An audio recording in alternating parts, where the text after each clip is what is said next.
राधे राधे दोस्तों, एक बार फिर से स्वागत है आप लोगों का हमारे चैनल सनातन कहानियाँ में। आज हम फिर से आपके सामने एक बहुत ही रोचक प्रसंग लेकर उपस्थित हुए हैं। कृपया वीडियो में अंत तक बने रहें। एक बार देवर्षि नारद भगवान विष्णु के पास गए और उनको प्रणाम करते हुए बोले, भगवान मुझे सत्संग की महिमा सुनाइए। भगवान मंद मंद मुस्कुराए और बोले, नारद तुम यहाँ से आगे जाओ और वहाँ इमली के पेड़ पर एक रंगीन प्राणी मिलेगा। वह सत्संग की महिमा भली भांति जानता है, वही तुम्हें समझाएगा। नारद जी खुशी खुशी इमली के पेड़ के पास गए और वहाँ उन्हें गिरगिट मिला। वह गिरगिट से बातें करने लगे।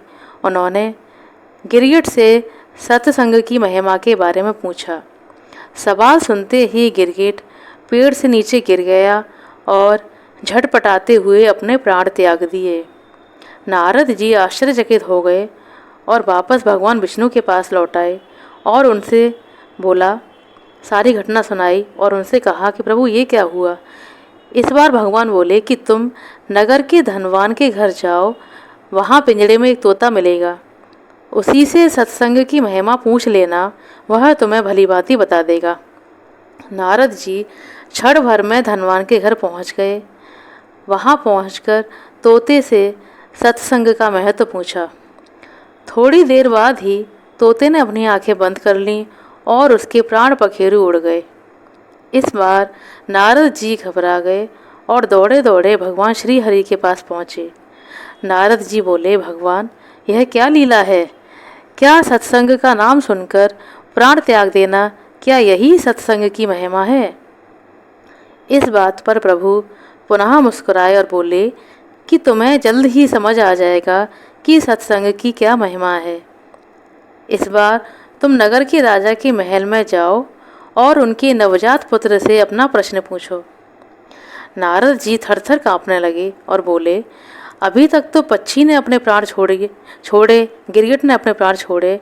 इस बार अगर वह नवजात राजपुत्र मर गया तो राजा मुझे जिंदा नहीं छोड़ेगा।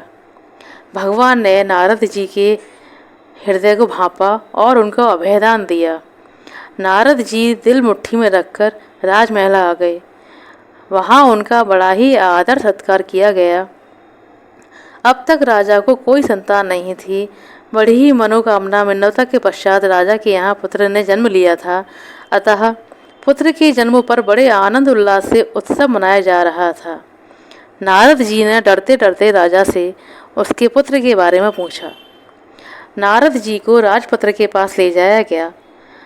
पसीने से तरबतर नारद जब राजपुत्र के समीप पहुँचे तो मन ही मन भगवान श्री हरि का नाम लेते हुए उन्होंने उससे पूछा कि ये बताओ कि सत्संग की क्या महिमा है। जब नवजात शिशु ने नारद जी का प्रश्न सुना तो वह हंस पड़ा और बोला, महाराज चंदन को अपनी सुगंध और अमृत को अपने माधुर्य का पता नहीं होता, वैसे ही आपको अपनी महिमा का नहीं पता, इसलिए आप मुझसे पूछ रहे हैं। वास्तव में आप ही के क्षण मात्र संग से मैं गिरगिट की योनि से मुक्त हो गया और आपके दर्शन से ही तोते की शुद्र योनि से मुझे मुक्ति मिली और मैं इस मनुष्य जन्म को पा सका। आपके सानिध्य मात्र से ही मेरी कितनी सारी योनियाँ कट गईं और मैं सीधे मानव तन में ही नहीं अपितु राजा का पुत्र बनकर आया। यह सत्संग की ही महिमा है, सत्संग का ही अद्भुत प्रभाव है। बालक बोला, हे ऋषिवर आप मुझे आशीर्वाद दें कि मैं मनुष्य जन्म के परम लक्ष्य को पा सकूं। नारद जी ने खुशी खुशी आशीर्वाद दिया और भगवान श्री हरि के पास जाकर सब कुछ बता दिया। भगवान श्री हरि के पास जाकर जब उन्होंने सब कुछ बताया तब भगवान ने कहा कि सचमुच सत्संग की बड़ी महिमा है। संत का सही गौरव या तो संत जानते हैं या उनके सच्चे प्रेमी भक्त जानते हैं।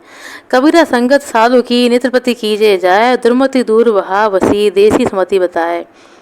सज्जनों की संगत से प्रतिदिन बुद्धि का नाश होता है और सद्बुद्धि आती है, मन के सारे विकार नष्ट हो जाते हैं। आपको हमारा प्रसंग अच्छा लगा हो तो कृपया हमारे चैनल को सब्सक्राइब करें, हमारे वीडियो को लाइक और शेयर करें।